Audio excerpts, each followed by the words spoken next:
Ce jour dédié pour la réussite spirituelle et matérielle de Eliaou Ben Estrella et un bon zivoug Bekarov. Donc, rapidement qui se marient. Amen va Amen. Amen. Alors on me demande ici de parler de Triat HaMetim, la résurrection des morts. Il y a une discussion entre le Rambam et le Ramban. Rambam Maïmonide, Ramban Nachmanide. Ils vivaient à un siècle et demi de différence environ. Deux très grands sages d'Israël du Moyen-Âge. Qu'est-ce qu'on appelle Olam Haba? Maintenant, les deux sont d'accord sur qu'est-ce qui va se passer.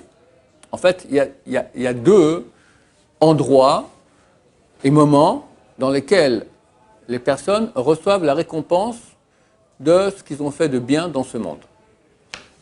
Il y a, après la mort, le paradis et l'union avec Hachem éternelle. Et il y a aussi revenir ici sur Terre.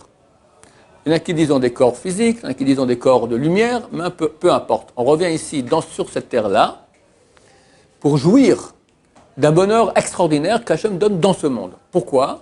Pour que le corps aussi, parce que Olam Haba, le paradis, c'est pour l'âme, mais le corps reste dans la tombe. Le corps peut dire, et moi aussi j'ai droit, quand on parle de corps, je ne parle pas forcément de la viande, je parle maintenant de la partie spirituelle qui fait que la viande vive. D'accord? Un morceau de viande, au bout de quelques jours, il pourrit. Tu vois que ton corps ne pourrit pas. Comment ça se fait? Il a de la vie. Cette vie, c'est une partie spirituelle, d'accord? On peut pas la...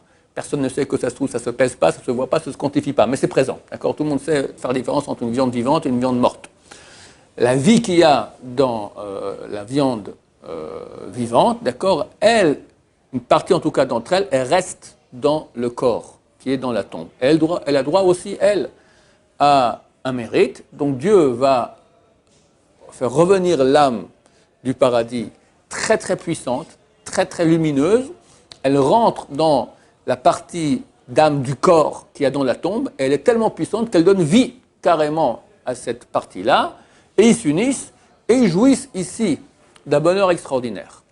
Ce processus, d'accord, d'après le Zohar, il commence 40 ans après le dévoilement du Messie, jusqu'à l'an 6000. Mais si on prend la longueur de temps qu'aura lieu ce processus de Triat HaMetim et l'époque messianique, on voit qu'on est déjà en retard dans le calendrier. Baba Saleh a dit, c'est pour cela que dès que Mashiach vient, il y aura tout de suite le début de ce processus qui s'appelle Triat HaMetim de résurrection des morts. Donc c'est très prochain, on espère, tous ceux qui sont morts dernièrement et dans toute histoire, très bientôt on les reverra Be'ezrat Hashem, si on mérite de participer à cela. Maintenant, pas tout le monde se réveille. Pas tout le monde a droit à cela. Alors, je finis juste avec la marloquette, la divergence d'opinion entre le Rambam et le Ramban. Le Rambam dit que Olam Haba, c'est le paradis, et la résurrection des morts, c'est qu'on appelle la résurrection des morts. Le Ramban Nachmanide, il dit, bien que les deux sont d'accord que les deux auront lieu, lui, il dit Olam Haba, ce qu'on dit Olam Haba, c'est la résurrection des morts ici. Et après, le paradis, c'est le paradis. D'accord? Donc, le mot Olam Haba, est-ce que ça signifie cela ou là? Cela ou cela? Résurrection des morts ici ou paradis? Mais les deux sont d'accord qu'il y aura les deux. Maintenant, pas tout le monde a droit aux deux, pas tout le monde a droit à un. En fonction des mérites, il y en a qui ont droit à rien.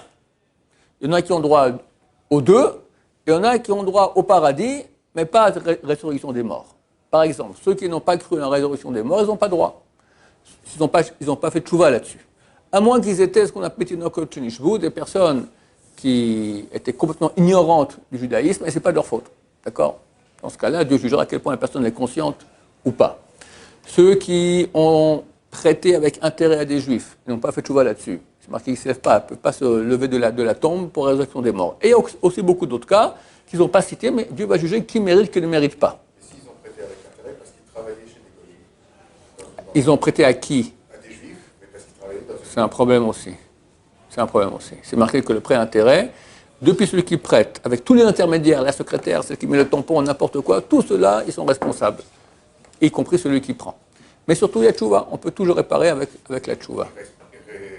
Respecter des règles, respecter des ordres de leur Et il se peut, si vous, maintenant, si le patron, il était non-juif, et il prête à un juif, et vous êtes qu'un employé, c'est rien du tout. Vous êtes intermédiaire d'un non-juif à un juif, c'est permis, ça va. D'accord? C'est de juif à juif que c'est interdit. Ok. Alors, pas tout le monde se lève à la résurrection des morts. Qui? Dieu jugera. Ok?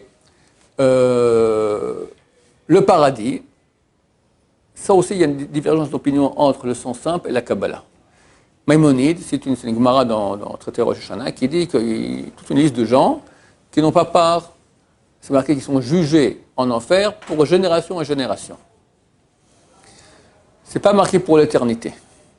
Le Rambam, Maïmonide, il dit qu'ils sont jugés en enfer pour l'Olam, au loin, pour l'éternité et l'éternité des éternités, pour toujours, toujours, toujours. Il est plus dur que ce que dit la Gemara. Il est vrai que la Gemara, elle amène un verset, que d'après le verset, son c'est vraiment pour l'éternité. On m'a dit, d'après le sens simple, il y a des gens qui vont jamais au paradis. Ils restent dans le wallow pour l'éternité. La Kabbalah dit c'est impossible. Pourquoi? Parce que chaque juif a en lui une partie divine. Et à la fin, il y a une union de la divinité. Tout le monde s'unit avec la divinité. Il est impossible qu'une partie manquera.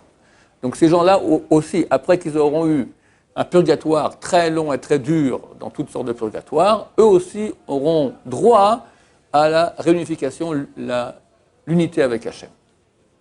Voilà, alors on espère que ça viendra bientôt, et on espère déjà que cette année, on n'aura plus de problèmes, comme j'ai fait un cours dernièrement expliquant qu'en 7e année, normalement, tous les problèmes s'arrêtent, et à la fin, Mashiach il vient, et on va s'unir avec Hachem dans une joie très grande, avec du regret qu'on aurait pu voulu avoir faire plus, et on n'a pas fait autant que ce qu'on aurait pu faire.